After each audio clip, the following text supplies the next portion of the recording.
Hello दोस्तों, स्वागत है आपका आपके अपने चैनल मार्केट सपोर्ट में। दोस्तों, आज की इस वीडियो में हम बात करने वाले हैं बजाज हाउसिंग फाइनेंस लिमिटेड के शेयर के बारे में। अगर आप देखोगे तो ये जो काउंटर आपको देखने को मिल रहा है बजाज हाउसिंग फाइनेंस, बेसिकली आज आपने ना मार्केट में अगर हम निफ्टी के परिप्रेक्ष्य में देखें तो बहुत बड़ी तेज़ी नहीं देखी है, लेकिन अगर हम स्टॉक स्पेसिफिक बात करें तो एक अच्छी तेज़ी देखने को मिल रही है। यहाँ मतलब इस काउंटर में कोई बहुत बड़ी बहुत शानदार तेज़ी तो नहीं कह सकते, लेकिन ठीक ठाक माहौल आपको ज़रूर यहाँ पर देखने को मिल रहा है। लेकिन बात ये नहीं है कि अभी क्या हो रहा है या फिर अभी किस तरीके की तेज़ी है, ये इतनी इम्पोर्टेंट बात नहीं है। इम्पोर्टेंट बात है कि आगे की स्थिति क्या हो सकती है, एंड वो हम जानने की कोशिश करेंगे कुछ खबरों से। एंड जो न्यूज़ निकल कर आ रही हैं इस पर्टिकुलर काउंटर के लिए, वो फ़िलहाल के लिए तो अच्छी ही हैं। मैं आपको दिखाऊंगा सबसे पहले, एंड देखते हैं कि आगे की स्थिति क्या बन सकती है। तो सबसे पहले आप यहाँ पर देखो, here's why Bajaj Housing Finance NTPC Green Swiggy may see inflow of up to $9 million actually. तो यहाँ अगर देखेंगे हम तो आपको क्लियरली देखने को मिल रहा है कि लगभग $9 मिलियन का इन्फ्लो जो है आ सकता है। किसमें? ये आपको कुछ कंपनीज के जो है नाम आपको देखने को यहाँ पर मिल रहे हैं, उसमें देखो आप क्लियरली।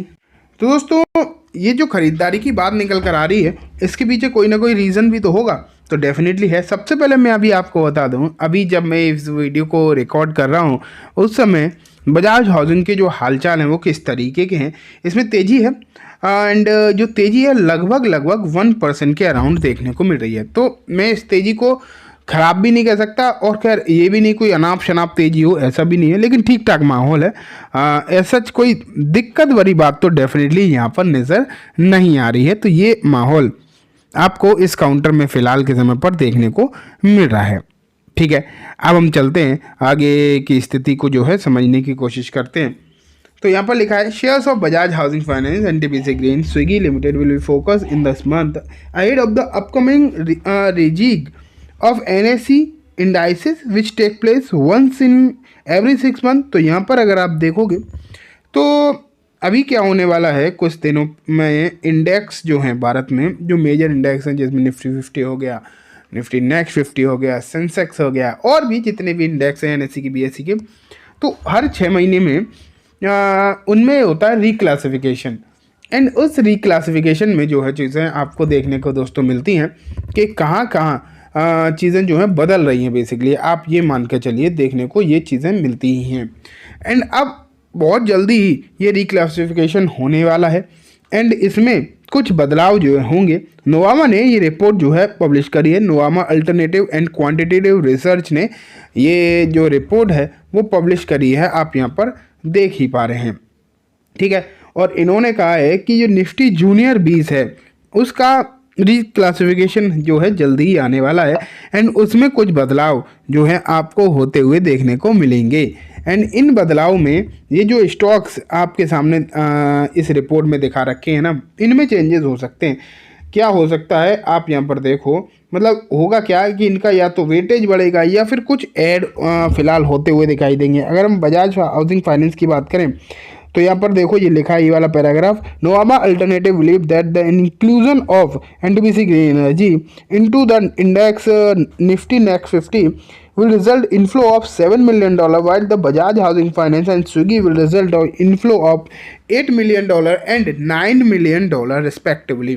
तो अगर यहाँ पर आप देखोगे तो लगभग ये जो डेटा आपके सामने निकल कर आ रहा है ना, वो आप देख पा रहे हैं एक बेहतरीन डेटा है।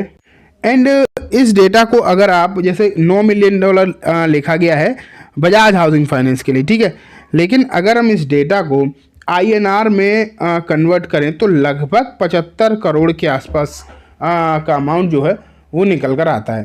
हालांकि 75 करोड़ के आसपास का जो अमाउंट है वो भी एक अच्छा खासा अमाउंट है, नो डाउट। एंड जब इस तरीके की ख़रीदारी किसी भी शेयर में आती है तो उसका कहीं ना कहीं इम्पैक्ट जो है आने वाले दिनों में पड़ सकता है, इस बात के चांसेस तो हैं।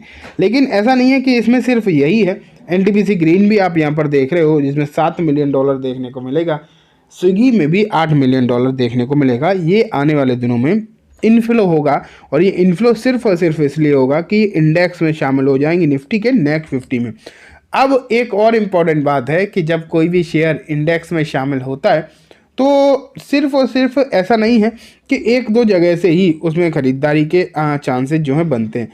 अगर देखा जाए तो बहुत सारे ऐसे फंड होते हैं पर्टिकुलरली जो पैसिव इन्वेस्टर होते हैं, मतलब जो आप कह सकते हो पैसिवली इन्वेस्ट करते हैं, जैसे कि इंडेक्स बेस पे ही इन्वेस्ट करते हैं। बहुत सारे इन्वेस्टर भी होते हैं, तो वो क्या करते हैं, उससे क्या होता है बेसिकली कि वहाँ पर पैसा जो है अपने आप आने लगता है। जो लोग जैसे निफ्टी नेट 50 में इन्वेस्ट करना चाहते हैं, भले ही वो बजाज हाउसिंग फाइनेंस को पसंद करें ना करें, लेकिन अगर वो करेंगे अगर ये काउंटर इसमें आ गया तो अपने आप ही उसमें इन्वेस्ट हो जाएगा। तो आप ये मान के चलो। तो मुझे इसलिए लगता है पर्टिकुलरली कि आने वाले ये समय होगा वो इसके लिए अच्छा हो सकता है। इसलिए आपको जो है यहाँ पर मेरे हिसाब से तो नज़र ज़रूर बनाकर रखनी चाहिए। ठीक है, तो ये एक खबर तो हो गई। लेकिन दोस्तों ऐसा नहीं होता है कि हर जितनी भी खबरें निकल कर आए वो सब के सब अच्छी ही होती हैं। एक खबर मैं आपको और दिखाना चाहूँगा।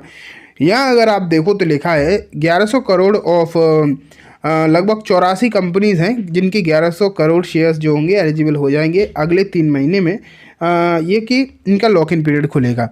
अगर देखा जाए तो एक पहला लॉक इन पीरियड होता है 1 महीने का, दूसरा दोस्तों होता है 3 महीने का और फिर होता है 1 साल का। तो अगर देखा जाए तो ये जो काउंटर है बजाज हाउसिंग, इसका जो है 1 साल का लॉक इन पीरियड अप्रैल में खुलने वाला है, जिसमें अच्छी खासी क्वांटिटी में, अगर आप देखोगे अच्छी खासी क्वांटिटी में जो है शेयर्स एलिजिबल होंगे।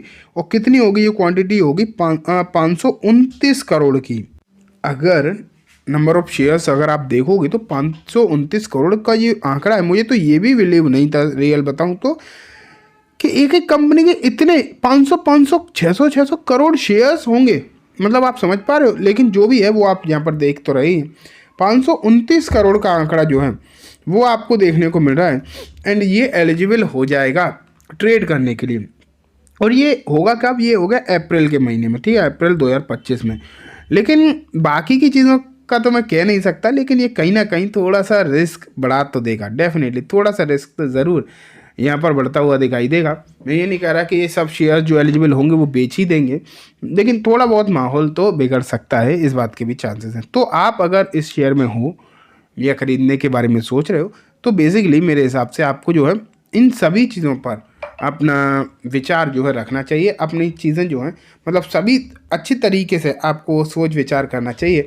उसके बाद ही बेसिकली आपको कुछ भी खरीदने वगैरह के बारे में सोचना चाहिए। तो चलिए दोस्तों, आज की इस वीडियो में बस इतना ही। उम्मीद है वीडियो पसंद आई होगी। वीडियो अच्छी लगी हो तो इसे लाइक करना, चैनल को भी ज़रूर सब्सक्राइब करना, जाते आते बेल आइकन दबाना, जिससे कि जब भी मैं कोई नई वीडियो डालूँ आपके पास नोटिफिकेशन सबसे पहले आ जाए। एंड दोस्तों, वीडियो सिर्फ और सिर्फ एजुकेशन इन्फॉर्मेशन पर्पस है, तो किसी भी तरीके की बाइंग सेलिंग की रिकमेंडेशन के तौर पर बिल्कुल भी ना देखें।